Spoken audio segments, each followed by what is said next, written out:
कोई एक फंक्शन में मेरे हाथों से उनको बुके दिया गया था।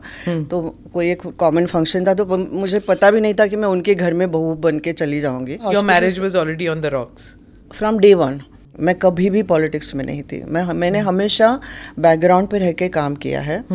मुझे आज तक शिवसेना में एंट्री नहीं मिली है। मुझे उन्होंने इतना कहा था कि तुम महाराष्ट्र पॉलिटिक्स में मत आना, तुमको मैं राज्यसभा में देना चाहूँगा। 3 साल से लगातार वो प्रॉमिस करते गए, पर वो दे नहीं पाए। जब राज और उद्धव अलग हो रहे थे तो मैंने बहुत प्रयास किया कि इनके उद्देश्य होते हैं कि नहीं सिर्फ हम ही हैं, हम ही वारसदार हैं। अगर ये वृत्ति अगर किसी एक के दिमाग में है तो वही खुद को वारसदार समझता है। मैंने साहब को और साहब के साथ इतना वक्त गुजारा है, तो उनके लिए सनातन जो हमारा धर्म है बहुत मायने रखता है।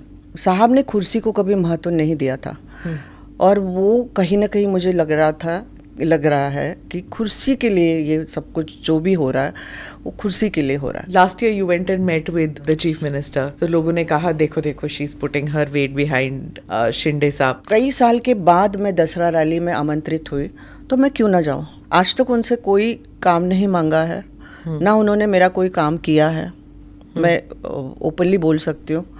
तो मैं किसी की मिंदी नहीं हूँ, मैं किसी के हाथ के नीचे आने वाले में से नहीं हूँ। मुझे जो प्रेरित करते हैं वो थे बाला साहब, और अभी जो प्रेरित करते हैं वो Narendra Modi ji. Because of my turbulence in my marriage I really wanted to divert my mind. Govind Das से हमारी मुलाकात हुई थी घर पे। मैंने बोला कि मुझे पिक्चर बनानी है, तो बोलते हाँ भाभी चलो करो, बनाते हैं। You have a lot of respect for Sonia Gandhi and Rahul Gandhi. Sonia Gandhi.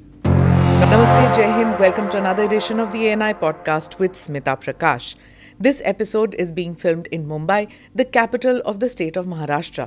Now, why am I specifying that? That's because my guest today was considered the second most important person in Mumbai. Smita Thakare, the daughter-in-law of Bala Saheb Thakare, is said to have even picked up the chief minister candidate then. It wasn't just politics. Smita Thakare, like the others in the Thakare family, wielded clout even in the film industry. She could pick up the phone and talk to any film producer, and her recommendation was met with immediate compliance. However, she fell out of favor with the family with the passing of Bala Saheb Thakare and has gone into political oblivion. But last year, she met with the current chief minister, Eknath Shinde, and speculation again grew whether Smita Thakare was back in action. Smita ji, thank you so much for being part of the podcast. My pleasure, Smita ji. We're going to do this Smita ji business all through. So, I want to start about your life journey. Everybody knows, and you came back into political news क्योंकि last year आप जब CM से मिले तो it was like, oh my God, Smita Thakare is back in the news, she's back in politics and things like that. So you came back in the news at that time. But let's go back, let's rewind about your childhood, how you met and how you met everybody in the Thakare family. कैसे हुआ वो सब? Let's go back to that. Basically, I'm from the middle class family, and my mom was a teacher. And my Mumbai में? हाँ, मुंबई में. She was teaching in some UP के school में वो कर रही थी, पढ़ाई थी. और मेरे पिताजी प्रीमियर ऑटोमोबाइल में थे. तो we were from 3 sisters and our priority was more of into education. So my mom dad were working. तो हमारे इसमें पूरा उन्होंने ध्यान दिया कि हमको अच्छा शिक्षण दे, हर चीज़ हमको पढ़ाए. उसके बाद में BSc कंप्लीट किया मैंने जेनेटिक्स में. और जेनेटिक्स में? हाँ जी. Oh my. So it was I really it was a new subject ना उस वक्त genetics. Yeah, it was like so but we had a very lovely teacher, so she pursued and she literally forced किस college में से? Ruparel college. Ruparel okay. हाँ जी. तो बहुत अच्छे शिक्षक थे. And most of the teachers, actually I was not very good in my study first, but it was my father's desire that I should. In हमारे फैमिली में किसी को फर्स्ट क्लास नहीं मिला था, ऑनर्स कोई था नहीं. तो तभी मुझे उस वक्त मेरे पिताजी ने कहा कि कुछ फर्स्ट क्लास लाके दिखाना. तो मेरे लिए तो वो चैलेंज था, और मेरे पिताजी का वर्ड मेरे लिए बहुत सबसे मायने रखता है, क्योंकि हम बहुत मानते हैं उनको. तो बस उस वक्त उस साल बहुत पढ़ाई की और फिर उनकी इच्छा पूर्ति की। तो बस यही एक चैलेंजेस लेते गए। एक्चुअली ये मेरा स्वभाव है कि जो अगर किसी ने कुछ इंस्टिगेट किया है तो वही चैलेंज मैं लेती रहूँगी, और आज तक वही करती आई। और वो मेरे ख्याल से जर्नी में एक पॉजिटिव पॉइंट होता है। Hard working, middle class, solid background. जी बिल्कुल। तो फिर then you got into the workforce, first job? जी, I got a job in MOPEC, that is MOPEC overseas recruitment का वो था। फिर मैं सेंटोर में थी। फिर सेंटोर में मैं सभी डिपार्टमेंट में कुछ न कुछ एज अ ट्रेनी सब सीखने। फिर लास्ट मेरी वो थी कि पर्सनल असिस्टेंट करके सेंटोर में। बस after that then I got to know through common friends Thackeray family, और जयदेव से मिले आप? हाँ, फिर शादी हो गई उनके घर में, और बस शादी के बाद की life. How did you adjust to the family? क्योंकि आपकी फैमिली अलग थी, ये पॉलिटिकल फैमिली। एक्चुअली उन्होंने कभी महसूस नहीं होने दिया। मैं जब शादी होके आई थी तो they were quite very normal people. Like of course मेरे लिए साहब तो बहुत बड़े, और मैं जब कोई एक फंक्शन में मेरे हाथों से उनको बुके दिया गया था, तो कोई एक कॉमन फंक्शन था, तो मुझे पता भी नहीं था कि मैं उनके घर में बहू बन के चली जाऊंगी। पर मेरे लिए तो वो ऑ फैक्टर थे उस वक्त, क्योंकि वो बाला साहब ठाकरे उस वक्त तो शिवसेना उन्होंने फॉर्म 1962 में फॉर्म की थी, और वो जो भी है उनकी एक इमेज मेरे दिल पे, हमारे बचपन से हमारे मेरे पिताजी माँ बाप उनको हम सब उनको फॉलो करते थे। तो एक्चुअली जब उनके घर में मैं पहली बार पहुंची तो मैं बहुत बड़े ऑ में थी। फिर धीरे धीरे पहचान हो गई उनकी घर के लोगों से, और उन्होंने इतना प्यार दिया शादी के बाद, मीन्स मुझे महसूस ही नहीं होने दिया कि मैं कोई ऐसे अलग हुआ। और मेन चीज़ इतनी कि मेरी सास को खाना बहुत पसंद था। तो हमने सेंटोर में थी तो मैं काफ़ी कुछ कुकिंग वुकिंग बहुत अच्छी तरह से जानती थी, तो उनको खुश करना आता था मुझे कि अच्छा खाना खिला के। वो बात अलग है, मैं मजाक बात, बट मेरे लिए वो बहुत मायने रखे और बहुत प्यार दिया उन्होंने। और जो भी सीखा है आज मैंने वो माँ और साहब से सीखा है। माँ और पिताजी, मेरे माँ और पिताजी ने जो भी शिक्षा दी, दीक्षा दी, वो तो होती है, वो बचपन से जो भी हमको माँ बाप सिखाते जाते हैं। पर जो लोगों से बात करना या लोग अगर अपने घर पे आते हैं तो उनको कैसे हॉस्पिटैलिटी, दैट्स मेरी सास की वो खूबी थी, क्योंकि वो जितने लोगों का आना जाना कंटिन्यूअस कतार में लोग आते थे जिससे, और उनको इतने प्यार से वो खिलाती थी और इतने प्यार से सबसे बात करती थी। वो उनको देख के हमको स्फूर्ति आती थी, उनको देख के बहुत कुछ सीखने को मिलता था। तो she was the power behind Bala Saheb, आप कहेंगे? क्योंकि nobody saw her, you know, like people didn't see her. जो उनके बाला साहेब के घर जाते थे वो शायद मिलते होंगे, लेकिन common people didn't know who she was. वो actually she was a power, she was an energy of the house. तो वो एनर्जी मैं एनर्जी का इस्तेमाल इसलिए कर रही हूँ क्योंकि माँ जाने के बाद वो एनर्जी लेवल बहुत डिस्टर्ब हो गई। हमारे घर की पूरी एनर्जी लेवल, वो जो यूनिटी थी ना, वो माँ की वजह से थी हमारे घर पे। और माँ जाने के बाद बहुत ही डिस्टर्ब हुआ, साहब खुद डिस्टर्ब रहे, बच्चे डिस्टर्ब हो गए, उनकी लाइफ अलग अलग, हर एक बच्चों की अलग अलग लाइफ थी। पर बात ये थी कि यूनिटी की थी और वो यूनिटी रही नहीं। तो हमारे लिए तो बहुत दुख की बात थी। और माँ ने सबको जोड़ के रखा था लिटरली। मिस कज़िन्स हो या उनके मेरे साहब के, मिस मेरे ससुर जी के, उनके साइड के लोग हो या इनके साइड के लोग हो, सब पूरा बड़ा परिवार हम इकट्ठा मिलते थे। कई बार फंक्शंस में, साहब के बर्थडेज पे, मीन्स वो तो एक बड़ा फेस्टिवल रहता था हमारे घर में। लाइक सुबह 4 बजे उठ के हम लोग लिटरली त्यौहार मनाते। कोई ऐसा त्यौहार नहीं होता था पर साहब का जन्मदिन सुबह 4 बजे से हमारे घर पे रहता था। तो एक बहुत अच्छे संस्कार डाले थे घर में। एक बोलते ना, एक फेस्टिवल हो तो घर में लोगों को कितनी खुशी मिलती है, आनंद मिलता है। फिर गणपति हो या नवरात्रि हो, तो ये सब चीज़ जहाँ हम बहुत प्यार से एकत्रित रहते थे। तो मेरे ख्याल से वो जाने के बाद बहुत बड़ा क्रैक आ गया हमारे घर में। बिकॉज अंडरलाइंग टेंशन्स तो थी ही ना. मतलब there was Raj Thackeray, there was Uddhav, there was your husband, there was you. मतलब there was these complications which are already happening, और शिवसेना में वो रिफ्लेक्ट कर रहा था. सब लोग सोचते हैं ना, जब एक परिवार का हेड होता है उसके बाद एक सक्सेशन बैटल, सब लोग सोचते हैं कि कौन से कहाँ पे, who will come, who will not. तो वो अंडरलाइंग टेंशन्स हमेशा थी. बट यू आर सेइंग कि माँ जो है वो सबको जोड़ के रखा हुआ था. एक्चुअली माँ मीन्स मैं फैमिली की बात कर रही हूँ. अभी आप जो पूछ रहे हो वो पॉलिटिक्स की बात कर रहे हैं. बट साथ साथ चल रहा था. आई नो वो एक्चुअली होता क्या है कि वो ज़्यादातर इंटरफेयर नहीं करती थी साहब के पॉलिटिक्स में. अच्छा. और घर की जहाँ तक बात है वो घर की बात घर तक रहती थी. और जहाँ निर्णय लेने का वक्त आता है या जहाँ किसी को पद देने का या कुर्सी देने का, वो केवल और केवल सिर्फ साहब का निर्णय होता था. तो वहाँ कोई ज़्यादा इन्फ्लुएंस नहीं कर पाते थे. वो उनको जो सही लगता है वो सुनेंगे सबकी, पर करेंगे अपनी मन की. वो ऐसे लोग ऐसे भी कहते हैं कि आप जो है you had a lot of power. एक वक्त था कि आपने चीफ मिनिस्टर कैंडिडेट भी आपने सिलेक्ट किया. तो कहने की बात है, चलो हमको इतना अगर वो दे रहे तो हम ले रहे, उसमें कोई फर्क नहीं था. हाँ नहीं, पर प्रॉब्लम ये होती है कि मैं बहुत ही लोगों को मिलती रहती थी, क्योंकि साहब को बाद में ऐसा था कि सब हर किसी को नहीं मिलना होता था. और मेरा जो फैमिली लाइफ था उसमें काफ़ी वक्त मुझे ऐसा था कि मैं सीखना चाहती थी लोगों को, साहब कैसे हैंडल करते हैं, वो मेरा स्वभाव था.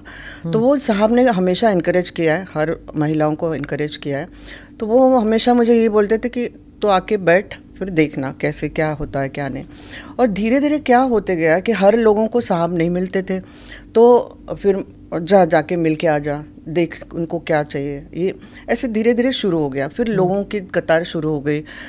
लोग यही देखते हैं कि आप कितना उनको सुनते हैं, या क्या उनके प्रश्न लेके वो जो आते हैं आप में उतनी ताकत है सुनने की, या वही एक आशा लेके आते कि हाँ ये जो बोल रहे हैं वो साहब तक पहुंचेगा यार, हमको कहीं ना कहीं न्याय मिलेगा. तो हमने वही काम किया है जो हमको बोला गया. ना हमने कोई उसके ऊपर जाके कुछ किया है ना कुछ. अगर आप मेरे पास कुछ आए कि एक फलाना ढिंगाना उसको ऐसे ऐसे करना है, अगर हमने उस वक्त किसी को फ़ोन भी किया होगा कि ये इसका काम है, हमने अपने काम के लिए नहीं किया ना, किसी और के काम के लिए किया. तो अगर उसमें मुझे आप प्यार करने लगे या मुझे चाहने लगे क्योंकि अरे इन्होंने तो सुना, इन्होंने तो मेरी पहचान अगर बढ़ने लगी, तो उसमें मेरा दोष नहीं है. मैं तो यही कहूँगी कि हर किसी को करना चाहिए. अगर अपने को वो कुर्सी मिली है या मौका मिला है तो करना चाहिए.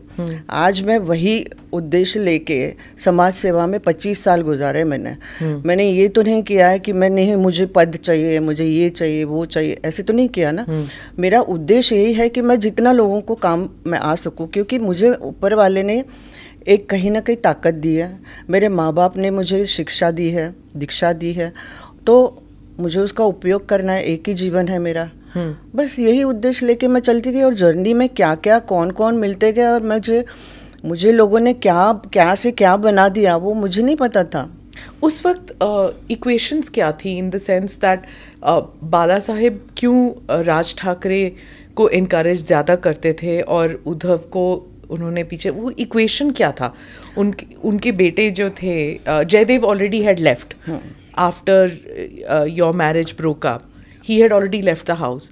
पर फिर उद्धव पीछे ही थे, आगे नहीं आ पाए. और राज ठाकरे को कहा जाता था कि वो उत्तराधिकारी बनेंगे, लेकिन वो नहीं बने. क्या था उस वक्त?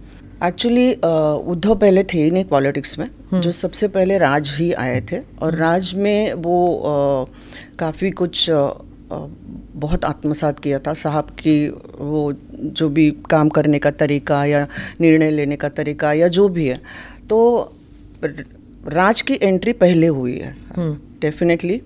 उसके तब तक तो वो उद्धव फोटोग्राफी और उसमें बहुत अच्छा काम करते थे. पर एक दिन अचानक उनको भी शायद लगा कि मुझे भी पॉलिटिक्स में आना चाहिए. वो अभी कौन से उद्देश्य से उनका निर्णय हुआ वो नहीं मुझे पता. वो शायद अंदर की बातें हैं. पर अच्छा किया उन्होंने भी. देखो समाज कार्य होता है। राजकारण क्या होता है? वो समाज कार्य का, हम इस समाज का एक हिस्सा है। जितने भी लोग आए, कुटुंब के आए या देश के आए, वो अच्छा ही है देश के लिए। अभी बात कहाँ पहुँची और कहाँ डिस्टर्ब हो गई वो खुद ही जाने, क्योंकि डिस्टर्ब तो हुई है डेफिनेटली। कुछ चीज़ें होती है जो पॉलिटिक्स में, क्योंकि वो दोनों पॉलिटिक्स में थे, मैं नहीं थी। मुझे सिर्फ इतना ही मालूम है कि कहीं ना कहीं बात डिस्टर्ब हुई है, और कुछ चीज़ें होती है कि जो चाहते हैं वो नहीं मिला, या किसी को ज़्यादा मिला, किसी को कम मिला, तो वो चीज़ों में कहीं ना कहीं इम्बैलेंस्ड हो जाता है। फिर आप भी तो उस वक्त पॉलिटिक्स में थी? मैं नहीं थी, मैं कभी भी पॉलिटिक्स में नहीं थी। मैंने हमेशा बैकग्राउंड पे रह के काम किया है। मुझे आज तक शिवसेना में एंट्री नहीं मिली है। मिस ना मैंने ली है, ना मैंने कोई बाकायदा बोला उनको कि मैं शिवसेना में हूँ। आज तक मुझे कोई ऐसा स्टैंप नहीं लगा है। क्या उन्होंने जान के आपको बाहर रखा कि आप बहू हैं, आप हिस्सा नहीं बन सकती? नहीं, जान के मिस साहब ने तो नहीं रखा 100%, क्योंकि साहब मुझे हमेशा इनकरेज करते आए हैं। और जब मैंने उनको बोला कि मुझे बहुत सारे लोग आते हैं और मुझे समाज सेवा में अच्छा लगता है, मैं हॉस्पिटल्स में जाती थी, मैं ड्रग्स डीलर्स को मिलती थी, या उनको सब बच्चों को मिलती थी, स्पास्टिक बच्चों को। हेलन केलर से मेरा वो था, तो मेरा काम, वो समाज सेवा का काम तो चलता रहता। तो मैंने उनको यही बोला कि मुझे थोड़ा बड़े पैमाने पे करना है। वो सिर्फ मैं करती तो हूँ, मुझे सेटिस्फैक्शन मिलता है, पर कहीं ना कहीं मुझे लगता है कि मुझे थोड़ा, because of my turbulence in my marriage, I really wanted to divert my mind, I really want to put my energy in a different and very positive way. So when you see somebody who's needy in so you definitely feel that your अपना खुद का दुख कुछ भी नहीं है. तो ये सब चीज़ों में मैं बहुत मानती हूँ, और ये मैं करती गई. तो साहब ने मुझे कहा कि बैठ इधर, हम लोग इसके बारे में सोचते, तू फाउंडेशन फॉर्म कर.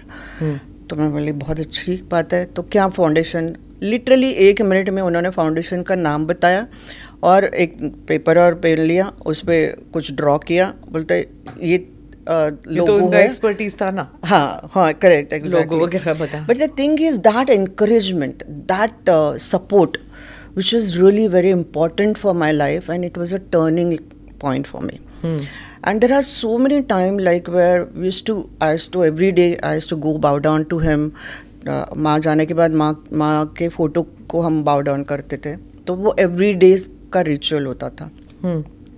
अगर मैं कहाँ बाहर चली गई तो वो डायरी में लिखा जाता था कि आज स्मिता नहीं आई. मीन्स उनके डायरी में हमेशा हर चीज़ में की नोंद रहती थी हमेशा. तो वो चीज़ में फिर रिकॉर्ड पे निकाल देते. अच्छा नहीं, तू इस वक्त नहीं थी घर पे, इस वक्त कहीं बाहर गई थी, तो नहीं, ऐसे means that particular he was. और जब हम उनके पास जाके मिलते थे, या सुबह में थोड़ा बहुत नाश्ता के वक्त में हम लोग बैठते थे सामने, तो कभी हमने पॉलिटिक्स की बातें की नहीं. हम बोली तो कौन हम मीन्स मैं यू. अच्छा, आई थॉट कि सारे नहीं, थोड़ा बहुत ऐसा है कि अभी क्या हुआ है, बहुत सारे ये कथा के वक्त में बहुत सारे यूपी के लोगों से बातचीत हो रही है. तो उनका हाँ बोलने का अंदाज वो हो गया, यूपी वाला हो गया. हाँ मीन्स अभी अच्छा, मैंने सोचा सब साथ बैठ के हम मेरे बच्चे भी रहते थे कभी कभी. हाँ.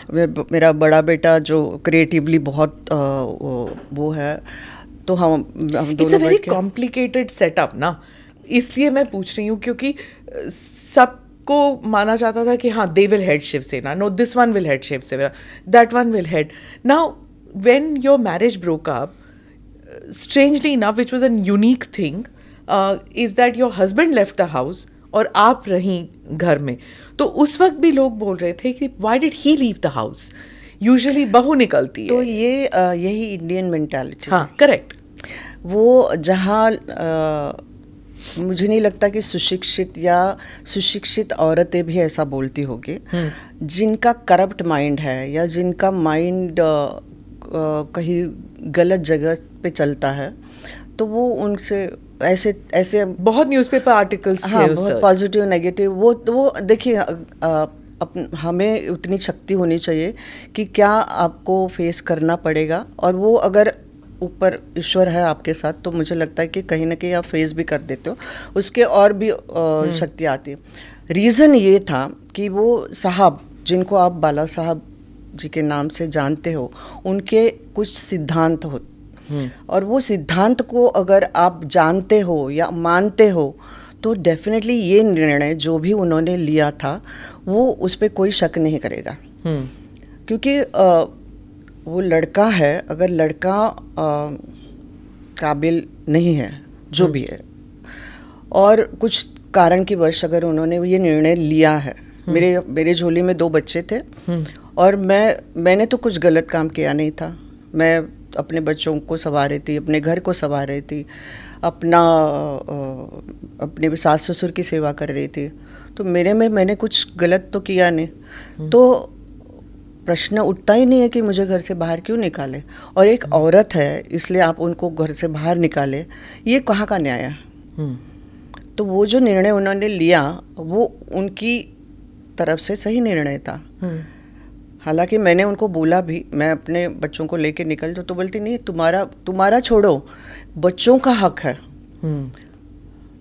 तुम तो बाद में आती हो, पर बच्चों का हक मैं नहीं जाने दूंगा। तो आज भी मातोश्री में भी उन्होंने अगर घर रखा है वो बच्चों के हक की वजह से रखा है। हाँ, उनकी जब विल निकला तो हाँ, आपका नाम था, बच्चों का नाम था और उनके बेटे का नाम नहीं था। आपको कभी ऐसे लगा that Bala Saheb was unfair on one son? और not at all, no, not at all. In fact, he has helped him also in the later stage a lot, in fact. But the thing is, कोई इंसान अगर किसी को दोष देना चाहता है, वो कितना कुछ भी अच्छा करे, तो अगर उसका नज़रिया वो दोष का है या उसकी मेंटालिटी दोष देने की है तो वो उसी नज़रिए से देखेगा। तो मुझे नहीं लगता कि कोई, वो खुद ही जाने कि हाँ ये मेरी गलती थी तो ठीक है, नहीं तो कोई आके ऊपर से कोई उसको कहे, मुझे नहीं लगता। ये I have noticed this with many people, Smita ji, I don't know whether you have felt, because आप भी बहुत लोगों से मिलते हैं in the course of your life, that जो बहुत सक्सेसफुल पावरफुल इंसान होते हैं उनकी फैमिलीज पर बहुत प्रेशर होता है, उनके स्पेशली बेटों पर। वो they can never major up ना, वो कभी वो नहीं बन सकते, nobody can, and then there is always that thing कि कहाँ तुम्हारा पिता और कहाँ तुम, वो प्रेशर बहुत होता है। वो तो होता है क्योंकि बोलते हैं ना, जो बड़े पेड़ के नीचे छोटा पेड़ सही तरह से नहीं उगता, तो वो बड़ा पेड़ जाने के बाद पर उसमें सीखता ज़रूर है वो। उसके बाद में उसका जब वक्त आता है, जब उसको मौका मिलता है, तब वो जो ज्ञान उसने पाया है, वो बरगद के पेड़ के नीचे की बात है। हाँ, अगर वो ज्ञान पाया है उसका सही इस्तेमाल करो तो तुम भी बड़े बन जाओगे। तो वो अपने पे है ना कि अगर वो आप उसका इस्तेमाल कैसे करते हो। तो वो मैंने देखा बेटियां और बहुओं पे वो प्रेशर नहीं होता, और वो बेटियां और बहुएं जो हैं वो कुछ कर पाती हैं, वो बहुत सीख लेती हैं, उतना ही सीखती हैं जितना बेटे सीखते हैं, लेकिन उन पर वो एक्सपेक्टेशन नहीं होता, इसलिए वो फल फूल जाती हैं। लेकिन बेटों पर जो प्रेशर होता है, वो हमारे संस्कृति में या हमारे इंडियन मेंटालिटी में आज तक यही चलते आ रहा है कि बेटा है तो उसको घर का भार संभालना है। मैं बताती हूँ, मेरी माँ हमेशा बोलती है कि मैं बहुत खुश हूँ कि मुझे 3 बेटियाँ हैं। वो मिस इतनी खुश होती है, हमेशा लोगों को बोलती है कि ये तो मुझे तो वो बेटा ही बोलती है, क्योंकि मेरे साथ ही मेरे माँ बाप रहे हैं और अभी पिताजी रहे नहीं पिछले 3 साल से, और माँ मेरे साथ रह रही है। पर कहने का मतलब आज का वो दौर नहीं रहा। आज का दौर में पेरेंट्स को अगर बेटी भी होती है, उनको पता है कि ये हम बेटी भी बहुत सक्षम हो सकती है और हमारे घर का भार संभाल सकती है। तो यहाँ तक अब हम पहुँच चुके हैं ऑलरेडी। ये सोच जो आप बोल रहे हो वो शायद कुछ साल पहले की बात है, पर अभी बहुत कम दिखाई देती है। आजकल वो सिंघानिया परिवार का भी न्यूज़ में आ रहा है, बट बहुत डर्टी में लोगों को पता नहीं क्या इतनी वो रहती है।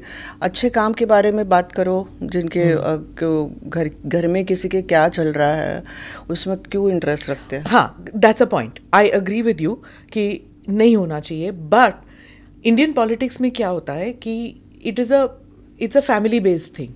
Most political parties are run by families. आप अगर कांग्रेस को भी देख लीजिए तो एक फैमिली, अगर उस फैमिली में ज़रा भी दरार पड़ जाती है तो down the line there is a problem.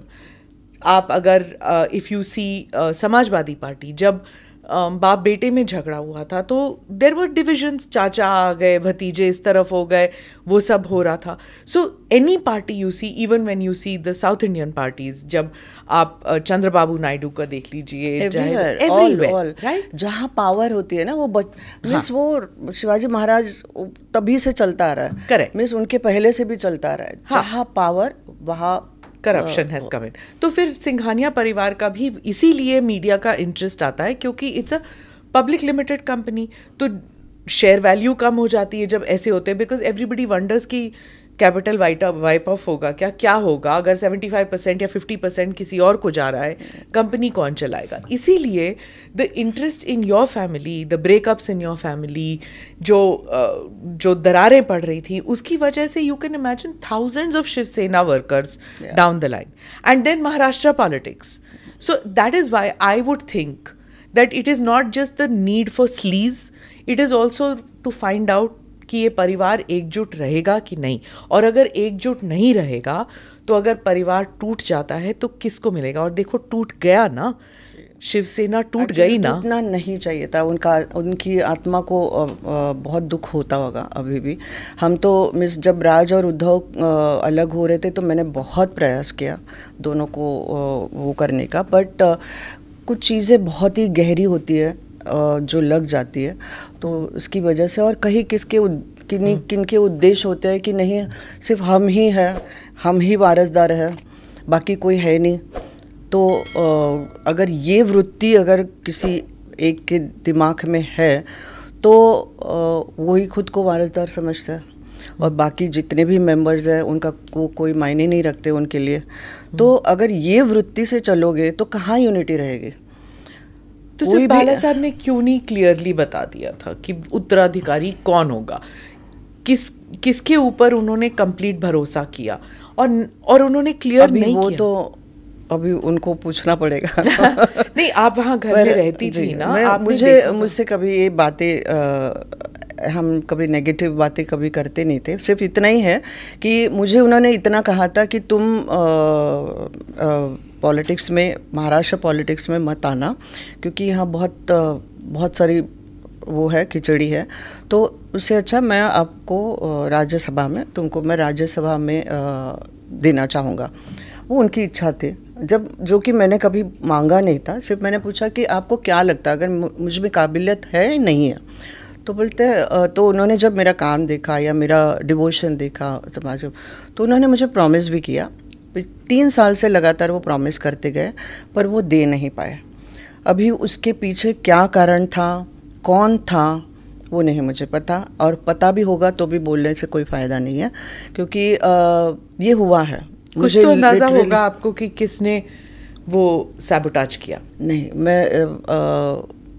मैं नहीं बोलना चाहती जब तक मुझे मेरे कान में कोई आके ना बोले कि नहीं इसने बोला है. और वो मुझे हर किसी को पता है, हर किसी को अंदर से पता है कि कौन नहीं चाहता है कि मैं पॉलिटिक्स में आऊँ.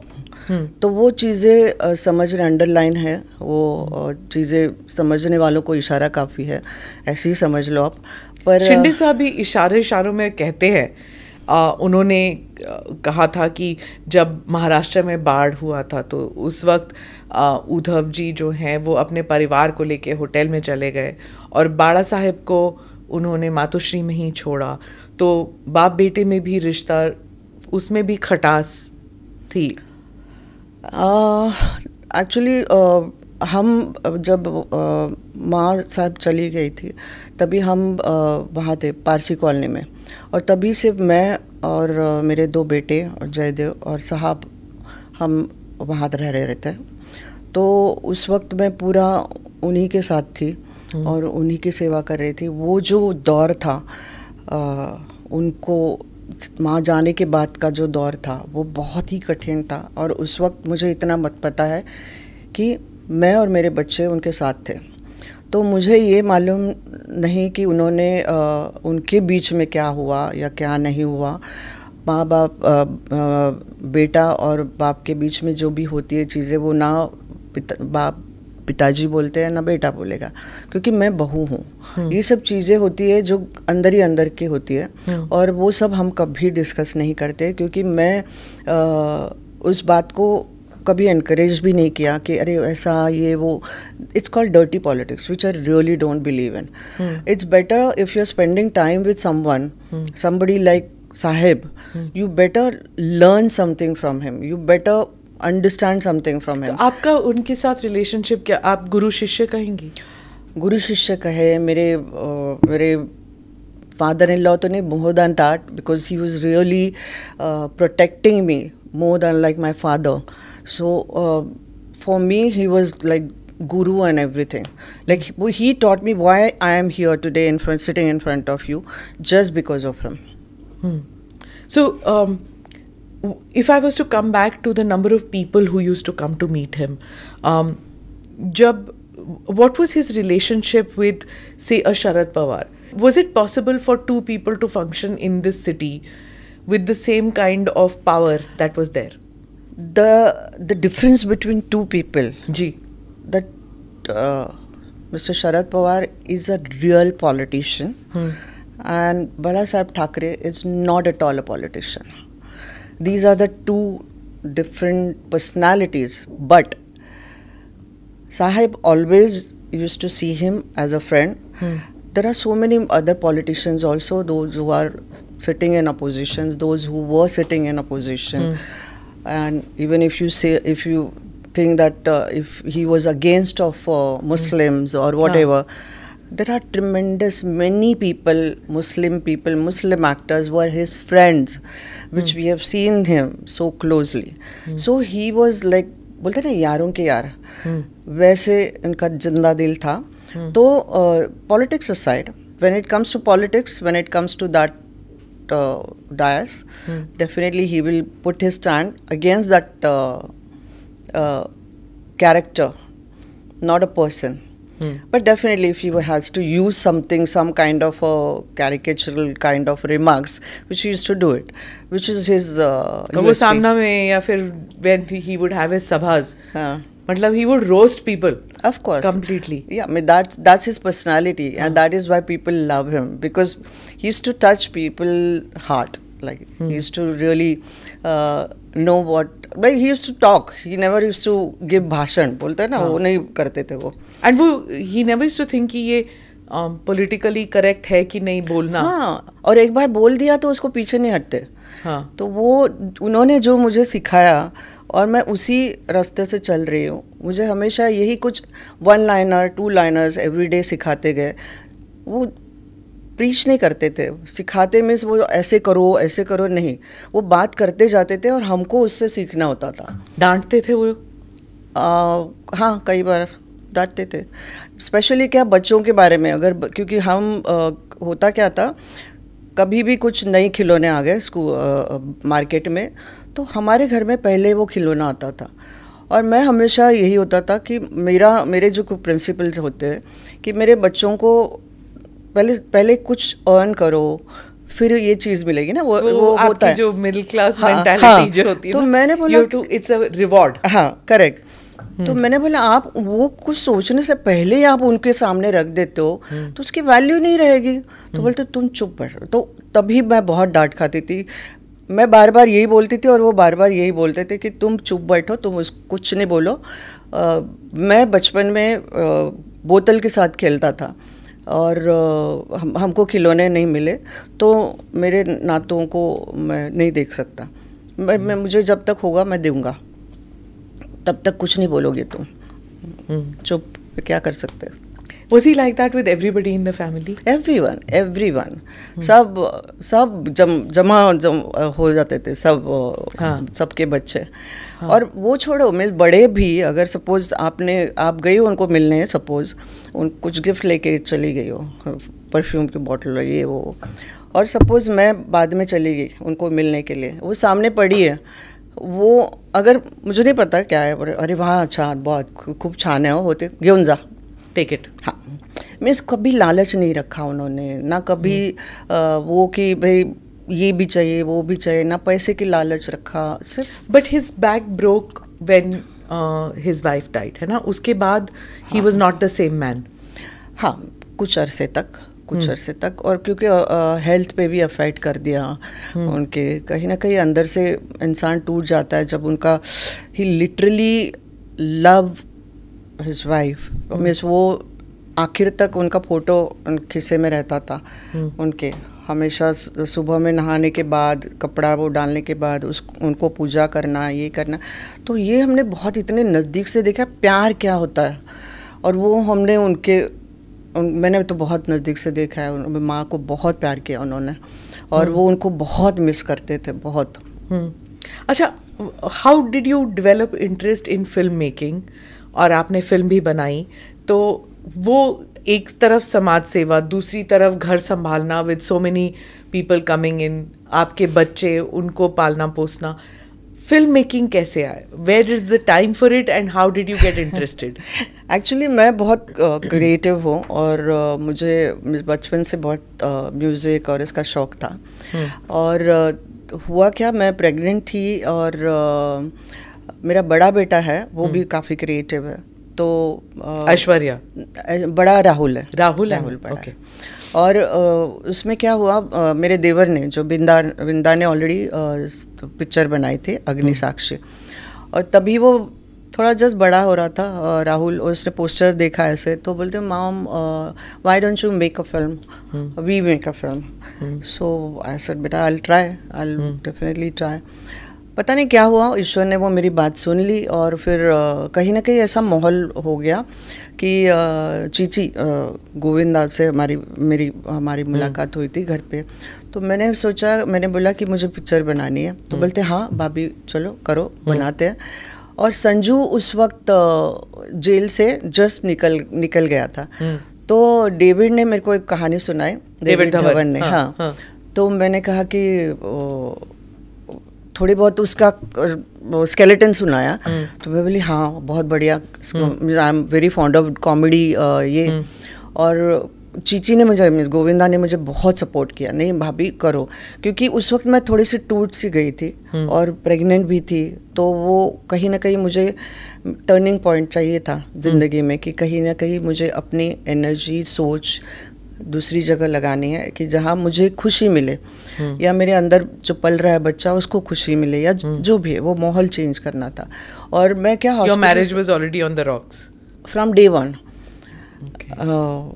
That's a very sad story, but fine. Miss, I have come out of it, and maybe because what I am today, that strong lady, because of that the experience. Trauma of that. Yeah. But the thing is, जब मैं pregnant थी तभी मैं hospitals में वगैरह जाती थी, तो मैं बहुत डिप्रेस्ड होती थी लोगों का दुख देख के, HIVs को देख के, ये वो। तो साहब ने एक दिन मुझे बहुत डांटा, आज से तू बंद करना, ये नहीं जाओगी हॉस्पिटल्स वगैरह में, जाना बंद करो, क्योंकि it's affecting your health and it's not you, it's affecting your child. तो सुनना पड़ा मुझे। फिर मैं कहीं ना कहीं कुछ ढूंढ रही थी कि मुझे कहीं अपने वो, तो मूवी आ गई। सो मुझे लगता है कि अगर आप उसको मानते हो ऊपर वाले को, तो वो अपना रास्ता कहीं ना कहीं दिखाई देता है आपको। और फिल्म होती गई, फिर मैं टीवी में एंटर किया, फिर बहुत सारी मराठी, हिंदी टीवी सीरियल्स बनाई, वो हिट हो गई, और हौसला बढ़ा और खुशियाँ मिली क्रिएटिव फील्ड में। तो समाज सेवा तो साइमल्टेनियसली चल ही रहा था। जो भी मुक्ति फाउंडेशन फॉर्म किया 97 में मैंने फॉर्म किया, आज 25 साल हो गए उसको, वो मुझे पता ही नहीं चला कि 25 साल कैसे हो गए। डिफरेंट इश्यूज लेते लेते हमने काफ़ी एक्सपीरियंस मिला, पर काफ़ी पर उन दिनों हमने इतनी सारी, हम लोग वीडियोस देखते थे ज़्यादा, तो मतलब फिल्म तो देखा हमने, it was a very funny film, it was picturised very well, the songs were very good of that film. But we used to see you all the time in film parties, film functions, मुहूर्त, ये वो सब में। और उस वक्त there was a lot of, you know, write-ups in magazines and all that. Smita Thakre is one of the most powerful people in the film industry. वो अगर फ़ोन करके किसी प्रोड्यूसर को कह दे कि इनको आप रोल दे दो, तो मजाल है कि प्रोड्यूसर रोल ना दे। हाँ, मैं डंडा लेके जाती थी उनके पीछे। नहीं, बात वो होती है कि आप कितना रिस्पेक्ट देते हो लोगों को, तो लोग आपको रिस्पेक्ट देते हैं। मैंने कभी अपने नाम का इस्तेमाल नहीं किया, पर ये ज़रूर किया है कि जो सपोज यश जी मुझे बहुत प्यार करते थे, उस वक्त मैं स्मिता ठाकरे बाला साहब ठाकरे जी की बहू थी, और मैं अगर पब्लिक में जाके यश जी के पैर छूती हूँ, उनका ओहदा है और मैं उनको, ये हमारे संस्कार है। ये सब में भी छोटी छोटी चीज़ें हैं जो उन्होंने मी एज एन इंडिविजुअल मुझे वो प्यार करते गए या रिस्पेक्ट देते गए, जो भी है। शाहरुख भी, अभी कुछ एक्टर्स ऐसे होते हैं कि पावर जब होती है तभी वो आते हैं, मीन्स उन्होंने प्रोग्राम्स किया तो आते हैं, तो वो उनकी मेंटालिटी है, वो करते हैं। वो उस वक्त का मुझे शायद उसका भी फ़ायदा मिला कि मैंने जेन्युइन काम किया, जो भी एड्स अवेयरनेस का काम किया। कुछ अगर 90% एक्टर्स को ये तो ज़रूर लगा होगा कि ये जेन्युइन काम करे, इसलिए भी आए होंगे। 10% एक्टर्स आए होंगे कि हाँ, स्मिता ठाकरे साहब की बहू है, तो क्यों आए क्यों नहीं आए मुझे नहीं पता, पर आए ज़रूर और सपोर्ट ज़रूर किया। तो फिल्म इंडस्ट्री हो या क्रिकेट इंडस्ट्री हो या जो भी है, पर हमने काम किया। मीन्स ऐसे नहीं कि हम ऐसे ही बैठे। जो भी फाउंडेशन में जो भी हमको पैसा मिला वो हमने समाज में वापस दे दिया। तो वो अगर देखता है, कोई ग्राफ देखता है कि ये इंसान सिर्फ नाम है, कुर्सी है, इसलिए उसने फाउंडेशन फॉर्म किया है, ऐसा नहीं है ना। एक सस्टेनेबिलिटी दिखा दी है हमने। 25 साल से कोई फाउंडेशन चलाना बिना कोई मदद के, गवर्नमेंट से एक भी पैसा नहीं लिया है मैंने आज तक। जो भी किया है अपने एफर्ट से किया है या लोगों की मदद से किया है, पर किया है, तो वो कहीं ना कहीं लोगों का विश्वास बढ़ते जाता है। और फिल्म इंडस्ट्री के लोग कोई अलग नहीं है, वो भी तो देखते हैं कि क्या कौन जेन्युइन है कौन नहीं है। तो मेरे ख्याल से यही कारण हुआ होगा। You were not part of the Shiv Sena, आपका कोई पद नहीं था, लेकिन आप देख रही थी कि क्या हो रहा है शिवसेना के साथ। टूट गई शिवसेना, उसके बाद कांग्रेस के साथ चली गई। तब उस वक्त आपको शौक लगा कि मतलब कहाँ बाड़ा साहेब, जिनका कांग्रेस के बारे में एक व्यू था, और उसके बाद उद्धव ने जाके अगाड़ी में, he was part of the अगाड़ी, और सरकार बनी। उस वक्त आपको क्या लगा था? बहुत बुरा लगा, बहुत ही बुरा लगा, क्योंकि मैंने साहब को और साहब के साथ इतना वक्त गुजारा है, तो उनके लिए सनातन जो हमारा धर्म है बहुत मायने रखता है। और मैं नहीं कहूँगी, कोई एक पक्ष का नाम नहीं लेना चाहती हूँ, पर जो रास्ते पे वो उन्होंने हमेशा अपना मुद्दा रखा है या अपनी आइडेंटिटी को वो किया है, वो आइडेंटिटी को डाइल्यूट होते हुए देख के किसी को भी बुरा लगेगा। तो मुझे यही मानना है कि अगर आप कहते हो, साहब को मानते हो, तो आपको उन्हीं रास्ते पे चलना ज़रूरी था। अभी तो वो जो सरकार बनी थी वो उस आइडेंटिटी को डाइल्यूट कर रही थी आपके हिसाब से? हाँ मिस, वो अभी जो सरकार ने अभी नहीं, जो अगाड़ी वाली सरकार जो है वो शिवसेना की आइडियोलॉजी को डाइल्यूट कर रही थी, आप कह रहे हैं? किसकी जब अघाड़ी की सरकार बनी थी, हाँ। तो जब नहीं, अभी जो बनी है ना, अभी जो बनी नहीं है, अभी जो उद्धव ठाकरे और उनकी जो यूनाइटेड वो है, तो वो मुझे कहीं ना कहीं ऐसा लगा कि वो उनकी आइडियोलॉजी को डाइल्यूट हो रहा है। मिस वो जो जब वो एनसीपी और कांग्रेस के साथ चले गए थे, हाँ, तो उस वक्त आपको लगा कि वो बाड़ा साहब की जो लेगेसी है उसको वो डाइल्यूट कर रहे थे। हाँ, और आपको लगा कि वो धोखा दे रहे हैं कि how bad did you think it was? नहीं, एक्चुअली मैं कोई बहुत बड़ी पॉलिटिक्स जानने वाली में से नहीं हूँ, पर मुझे जो मेरी राय है वो मुझे यही लगता है कि उनको भी ख़राब लगा होगा, जो भी उनकी आत्मा को भी ख़राब लगा होगा जो भी आज हो रहा है। पर शायद उद्धव के खुद के कुछ कारण होंगे, या जो भी परिस्थिति कुछ ऐसी आई होगी जो उनको ये निर्णय लेना पड़ा। पर साहब ने कुर्सी को कभी महत्व नहीं दिया था, और वो कहीं ना कहीं मुझे लग रहा है कि कुर्सी के लिए ये सब कुछ जो भी हो रहा है वो कुर्सी के लिए हो रहा है। तो वो ये कंट्रोवर्सी है। क्योंकि बाला साहेब कभी भी चीफ मिनिस्टर बन सकते थे अगर वो बनना चाहते थे, पर नहीं बने। और उसके बाद the idea was that Uddhav भी नहीं बनेंगे, पीछे हटेंगे, मतलब नॉट बिकम एक्टिवली इन्वॉल्व, लेकिन वो बने और वो भी कांग्रेस की सपोर्ट के साथ। लेकिन the point is that he rain the government, चाहे कोविड के दौरान हो या जो भी हो। और अभी भी लोग कहते हैं that there is a part of the Shiv Sena which still is soft on Uddhav because they feel वो है तो बाला साहब के बेटे। और शिंदे साहब अभी चीफ मिनिस्टर हैं लेकिन वो बाला साहेब के बेटे नहीं हैं। इससे ये काफ़ी सारी तारे हैं। ये 5 उंगलियां हैं, 5 उंगलियां अलग अलग है, हर एक के विचार अलग होंगे। आप ये बोलेगी कि वारसदार ही सही वारसदार होता है, जो खून का वारसदार है। दूसरा कोई बोलेगा कि नहीं, शायद ये पक्ष है, ये फैमिली नहीं है, तो वो दूसरा यही बोलता है कि मैं पक्ष को चलाना चाहता हूँ और पक्ष के जो विचार थे वही मैं उसको आगे लेके जाना चाहता हूँ। तीसरा बोलेगा नहीं, पर कुर्सी वारसदार को ही मिलनी चाहिए। चौथे बोलेगा नहीं, ये राज्य चलाना है तो डेफिनेटली सिर्फ वारसदार या खून रिश्ता नहीं होता, आप अपना काम भी देखना चाहते हो, क्या उद्देश्य से आप अपने देश को आगे लेके जाना चाहते हो, वो भी लोगों तक पहुंचाना होता है, काम करना होता है, लोगों को मिलना होता है। तो कई सारे मुद्दे हैं। I am not the person who can जज on that, but definitely what I feel that people who are serving or sitting on that chair should work for this nation. आप last year you went and met with the chief minister. उस वक्त बहुत चर्चा में आई थी आप, तो लोगों ने कहा देखो she is putting her weight behind Shinde साहब। तो what was that thing? It should be seen by now then. If I'm putting so much weight on him, then आज की तारीख, उस वक्त क्या हुआ था, उस वक्त मुझे उनके पार्टी वर्कर्स ने उन्होंने फ़ोन किया था और मैं तब जस्ट कहीं फॉरेन में थी मेरे ख्याल से, वहाँ से जस्ट आई थी और मुझे कॉल आया एअरपोर्ट से आते की उद्या दसरा रॅली आहे, तुम्ही येणार आहात ना?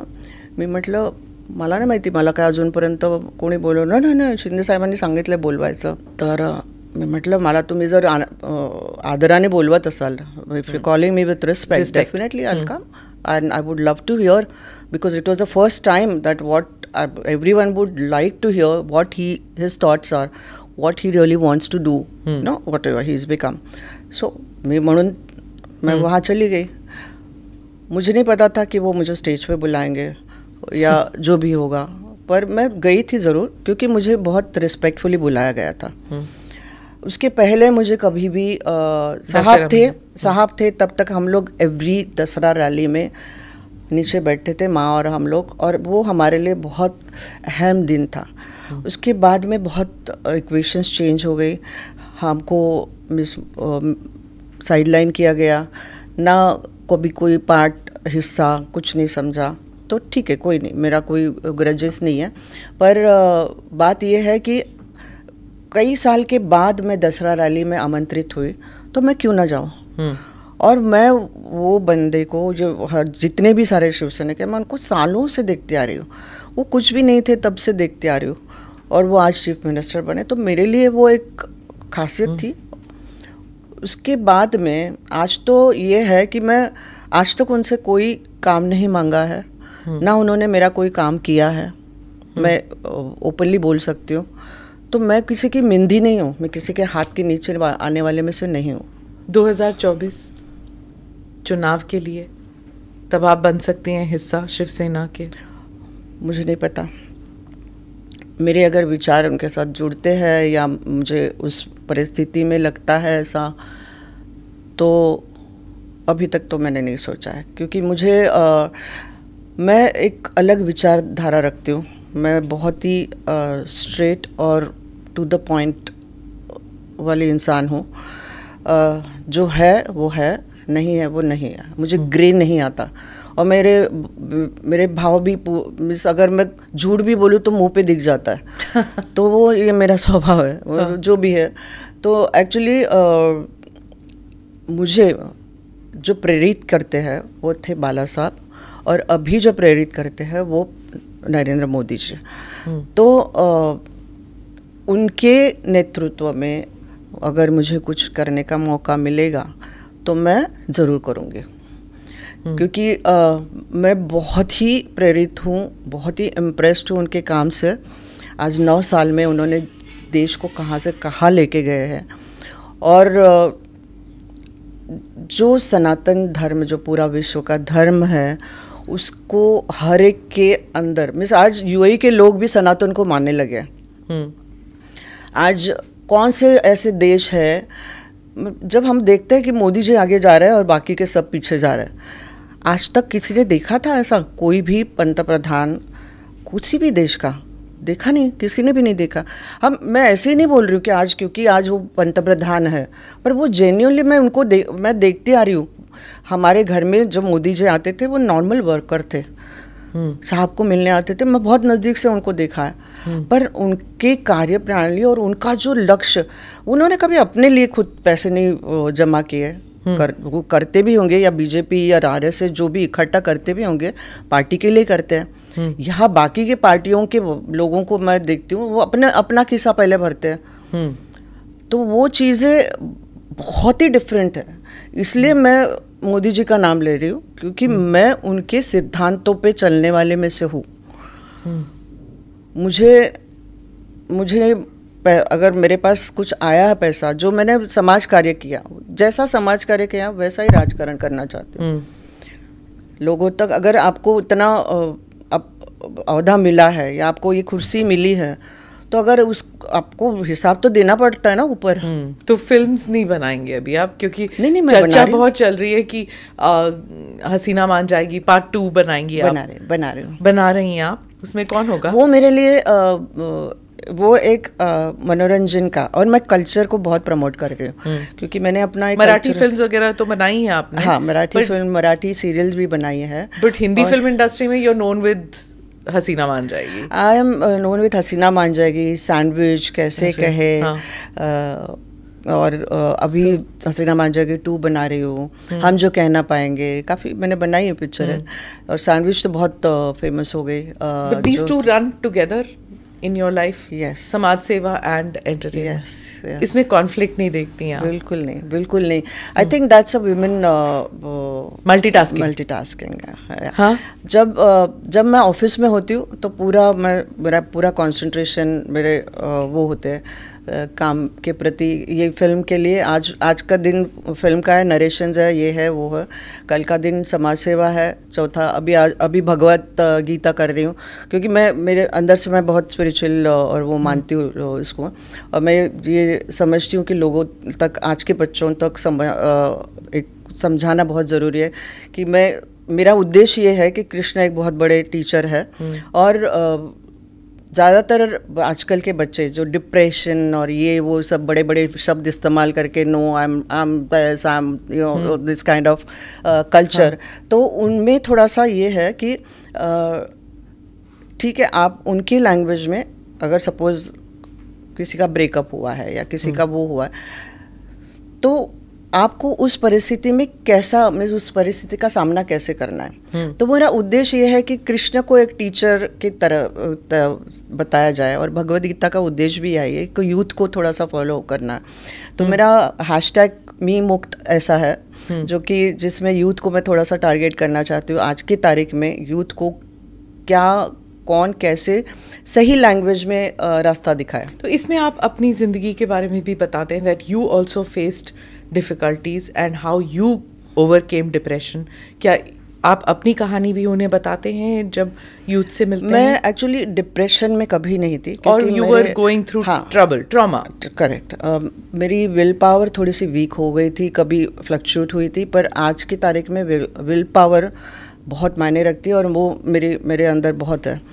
और हमेशा मुझे माँ बाप ने यही सिखाया कि सामना करो, साहब ने भी यही सिखाया, भागो मत, किसी के परिस्थिति से भागो मत। तो मैं स्पिरिचुअलिटी का थोड़ा सा रास्ता इस्तेमाल किया था, रेकी करती थी हीलिंग के लिए। हाँ, हीलिंग के लिए। और खुद पे रेकी करी, काफ़ी फिल्म इंडस्ट्री के लोगों को भी करी, शाहरुख को जब ऑपरेशन हुआ था तभी उसको भी दी थी, तो उससे मुझे बहुत फ़र्क पड़ा। तो स्पिरिचुअलिटी या रेकी हो या ऐसा कोई भी माध्यम हो जिसमें क्या आपका मन बहुत शांत हो जाता है, ऑल्टरनेटिव थेरेपी। हाँ, ऑल्टरनेटिव थेरेपी, जो इर्द गिर्द घूमते रहता है, नेगेटिव थॉट्स आते हैं, वो बैलेंस कर लेता है। आपके बारे में एक और रिपोर्ट मैंने पढ़ा था that you have a lot of respect for Sonia Gandhi and Rahul Gandhi. तो जब वो आर्टिकल निकला तो तब ये भी बात चल रही थी इसमें सोनिया गांधी नॉट राहुल गांधी। मैं उस वक्त ये क्वेश्चन पूछा गया था कि आप कौन सी औरतों को आइडल मानते हो या कौन सी औरत आपको इंस्पायर करती है। उस वक्त मैंने अपना बयान ये दिया था कि Indira Gandhi ji, definitely, because I really get inspired by her courage and the way the decisions what she has taken at that time.